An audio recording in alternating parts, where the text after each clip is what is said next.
प्यारे बच्चों, आपने चींटी तो देखी ही होगी। आपके घर के आसपास या हो सकता है घर में, रसोई घर में, बाहर आंगन में, खेत में, कहीं ना कहीं हमें चींटी देखने को मिल जाती है। और जब भी हमें चींटी दिखती है तो चींटी कुछ ना कुछ काम कर रही होती है। कभी बेकार या व्यर्थ में हमें चींटी बैठी हुई दिखाई नहीं देती। चींटी वैसे तो बहुत छोटी सी होती है, लेकिन हमें जीवन के बहुत बड़े बड़े सबक सिखाती है।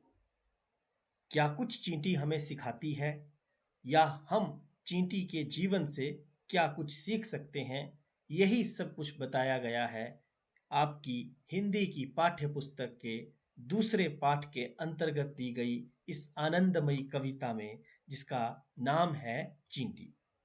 तो प्यारे बच्चों, आइए शुरू करते हैं ये दूसरा पाठ, ये आनंदमयी कविता चींटी। तो सबसे पहले मैं आपको ये कविता गाकर सुनाऊंगा। उसके बाद इस कविता का अर्थ बताते हुए इस कविता के अभ्यास को हल करने का प्रयास करेंगे। आइए आगे चलते हैं। हर पल चलती जाती चींटी, श्रम का राग सुनाती चींटी। हर पल चलती जाती चींटी, श्रम का राग सुनाती चींटी। कड़ी धूप हो या हो वर्षा, दाना चुन कर लाती चींटी। कड़ी धूप हो या हो वर्षा, दाना चुन कर लाती चींटी। सचमुच कैसी कलाकार है, घर को खूब सजाती चींटी। सचमुच कैसी कलाकार है, घर को खूब सजाती चींटी। छोटा तन पर बड़े इरादे, नहीं कभी घबराती चींटी।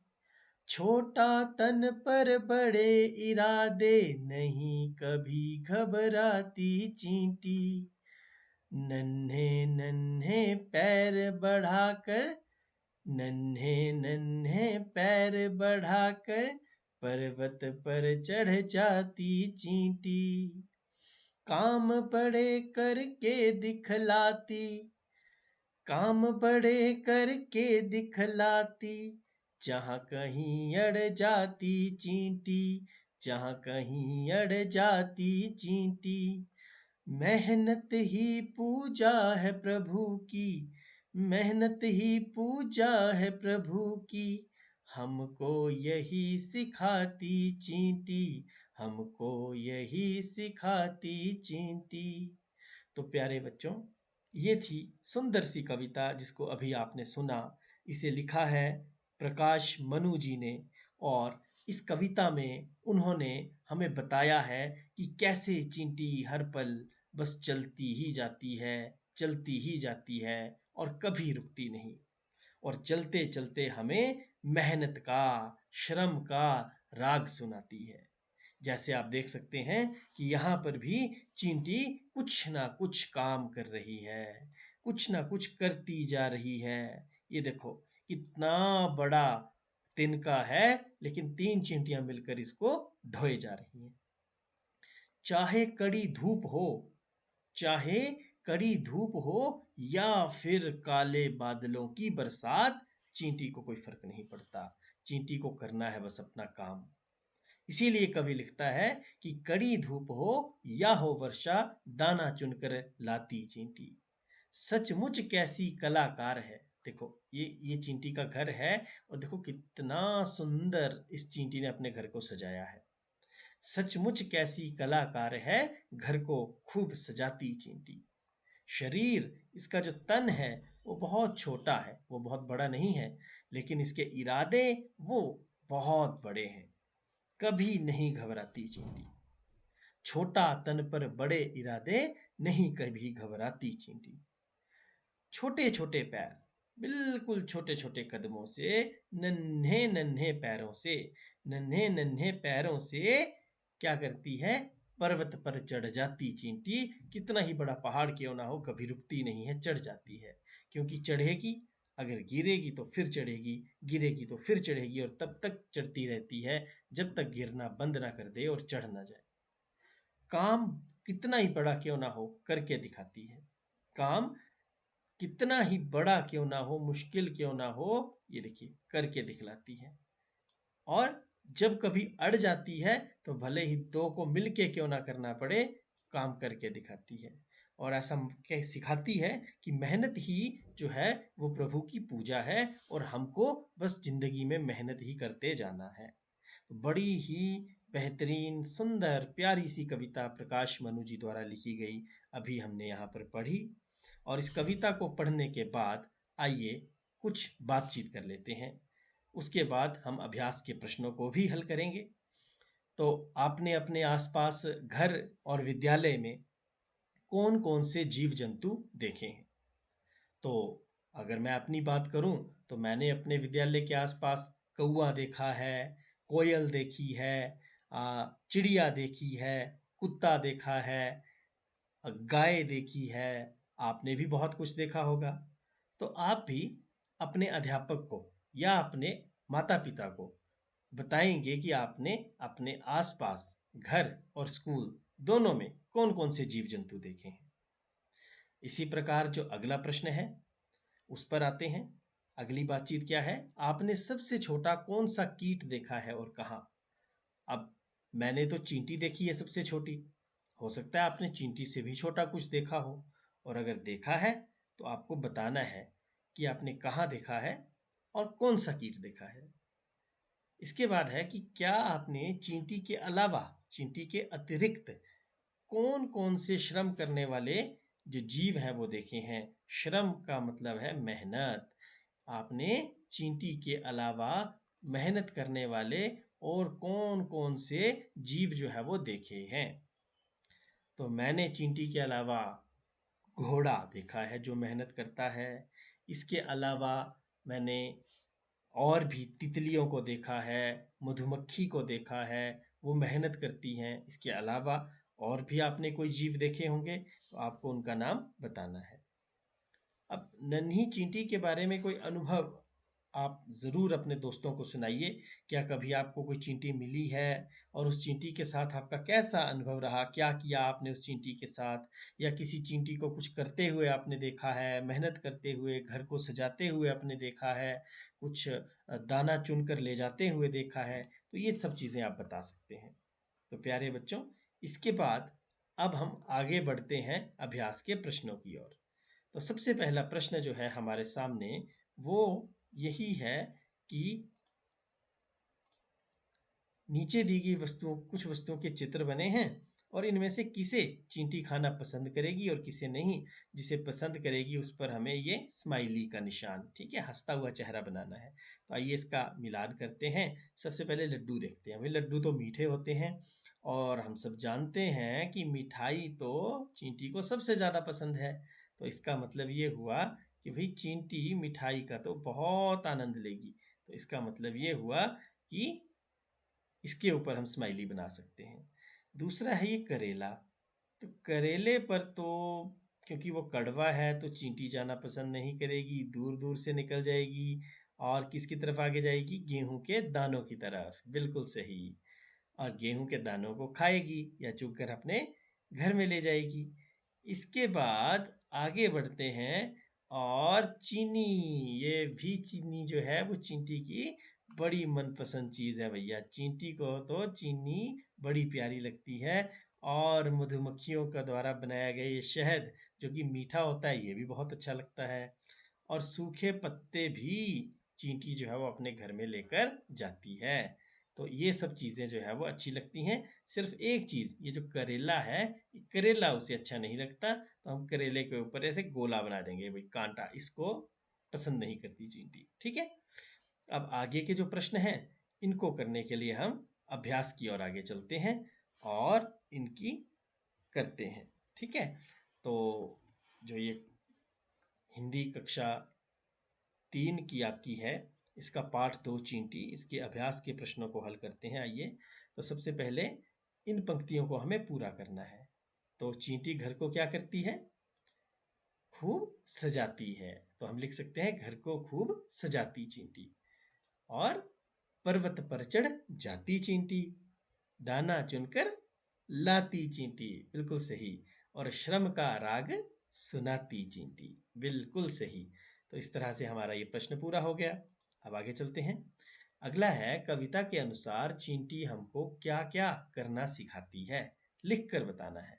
तो एक तो उन्होंने लिख के बता दिया है, क्या क्या करना सिखाती है हमें? कभी ना घबराना सिखाती है। इसके अलावा मेहनत करना सिखाती है, और मेहनत के साथ साथ घर की साफ सफाई रखना भी सिखाती है, और बड़े इरादे रखना सिखाती है, यानी हिम्मत रखकर कभी हार ना मानकर मेहनत करते हुए बड़े बड़े काम करके दिखाने का जो संदेश है वो हमें ये चींटी देती है। इसके बाद अगर बात हम करें कि कविता में चींटी को क्या क्या कहा गया है, तो सबसे पहले तो कलाकार कहा गया है क्योंकि वो घर को सजाती है। और उसके बाद मेहनती कहा गया है क्योंकि बहुत मेहनत करती है वो, और क्योंकि छोटा सा उसका शरीर है, छोटा सा तन है, तो उसे नन्ही भी कहा गया है। इसके बाद अड़ने वाली भी कहा गया है क्योंकि जिद्दी है ना, हार नहीं मानती है। तो हार ना मानने वाला जो होता है वो हर बात पे अड़ जाता है, और जो मुश्किल काम होता है उस पर तो तब तक अड़ा रहता है जब तक उसको वो हल ना कर ले। आगे चलते हैं, और ये बड़ा ही मजेदार प्रश्न है। अब चींटी कविता में हमने देखना है कि चींटी शब्द कितनी बार आया है, उसको गिनना है, और उतनी ही चींटियां यहाँ पर हमको बनाकर पंक्ति को पूरा करना है। तो सबसे पहले तो हम चलते हैं कविता पे और गिनते हैं कि कुल कितनी बार जो है वो चींटी शब्द आया है।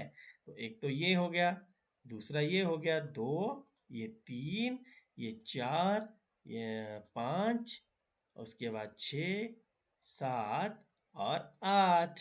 कितनी बार हो गया? 8 बार। तो आइए आगे चलते हैं। और अब आगे चलते हुए यहाँ दो चींटियां तो पहले की बनी है ना, दो और बना देते हैं। कितनी हो गई? 4। दो और बना देते हैं। कितनी हो गई?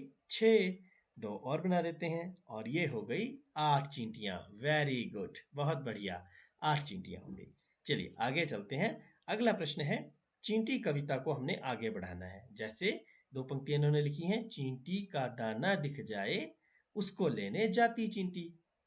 आगे लिखते हैं हम कि चींटी का जो घर बन जाए तो घर को खूब सजाती चींटी, और कैसी भी विपदा आ जाए, कैसी भी मुश्किल आ जाए, कैसी भी चुनौती आ जाए, कभी नहीं घबराती चींटी, कभी नहीं घबराती चींटी।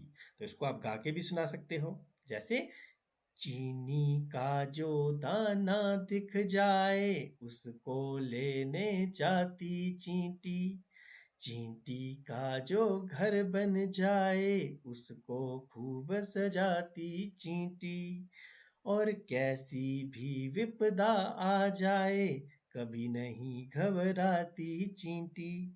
तो हमें भी कभी घबराना नहीं चाहिए। अब देखिए, हमने पीछे तुकबंदी की ना, तो और तुकबंदी वाले कुछ शब्द और बनाते हैं। जैसे दाना का गाना बना है, तो धूप का क्या होगा? रूप, बिल्कुल सही। इसके बाद कड़ी का क्या होगा? कड़ी का हो सकता है खड़ी। और राग का क्या होगा? बिल्कुल सही सोच रहे हैं, बिल्कुल सही, आग। आगे चलते हैं। अब आपके घर के कई कोनों में चींटी आती जाती है, जैसा कि मैंने शुरू में कहा था। अब एक दिन वो आपको रोकर कुछ कहती है, सोच के चलना है अपने मान के, ठीक है? और आपकी और इसके बीच क्या क्या बातें हुई होंगी, तो लिखिए। अब चींटी रो रही है तो आप उसे हंसाने की कोशिश करोगे ना, मनाने की कोशिश करोगे। तो आपने क्या कहा सबसे पहले? नमस्ते चींटी, आप आज अकेली आई हैं। अब चींटी तो कभी अकेली आती नहीं, आज अकेली आई है, तो इसीलिए आपको सबसे पहले यही पूछना चाहिए। इसके बाद चींटी क्या कह सकती है? चींटी अकेली क्यों होगी? क्योंकि शायद उसके दोस्त चले गए हों, है ना? तो बिल्कुल चींटी क्या बोलेगी? हाँ, मेरे दोस्त मुझे छोड़कर घूमने चले गए हैं, इसीलिए वो रो रही है शायद। अब आप उसको हंसाने के लिए क्या बोल सकते हैं? क्या पसंद है सबसे ज्यादा चींटी को? चींटी को सबसे ज्यादा पसंद है अपने घर को सजाना। तो आप बोल सकते हैं, अच्छा तो चलो मैं तुम्हारी घर सजाने में मदद करता हूँ। और ये बात सुनकर चींटी क्या बोलेगी? हाँ, इसमें तो बहुत मजा आएगा। और चींटी खुश हो जाएगी। चींटी खुश तो आप भी खुश, हम भी खुश, है ना? चलिए, अब हाथी और चींटी की छुपन छुपाई का एक किस्सा सुनते हैं, और इसमें एक प्रश्न भी होगा आपके लिए अंत में, और ये अंतिम प्रश्न है, इसको ध्यान से सुनना है और आपने बताना है। तो एक दिन क्या हुआ, चींटी और हाथी छुपन छुपाई खेल रहे हैं। चींटी को एकदम पता चल जाता है कि हाथी कहाँ छुपा है, क्योंकि हाथी बहुत बड़ा है ना, देखो इतने बड़े पेड़ के पीछे छुपा है, फिर भी चींटी को दिख गया। अब हाथी का शरीर बड़ा है, तो इसमें हाथी की क्या गलती? लेकिन जब चींटी एक मंदिर के अंदर छिपती है ना, तो हाथी भी उसे एकदम ढूंढ लेता है। वैसे तो हाथी को दिखती नहीं चींटी, बहुत छोटी है, कहीं भी छुप जाती है, लेकिन इस बार वो मंदिर में जब गई, तो मंदिर में छुपने के वजह से क्या हुआ, हाथी ने उसको एकदम ढूंढ लिया। तो आप बता सकते हैं कैसे ढूंढा होगा? सोचो सोचो सोचो, सोचो सोचो सोचो सोचो। वेरी गुड, एक बच्चे ने बहुत सही सोचा है। भैया ये देखो, चींटी ने अपने जूते उतारे हैं, और मंदिर में जाने से पहले तो जूते बाहर उतारते हैं, और अगर चींटी के जूते यहाँ हैं तो इसका मतलब है कि चींटी कहाँ होगी, मंदिर के अंदर। वेरी गुड, बहुत बढ़िया बहुत बढ़िया।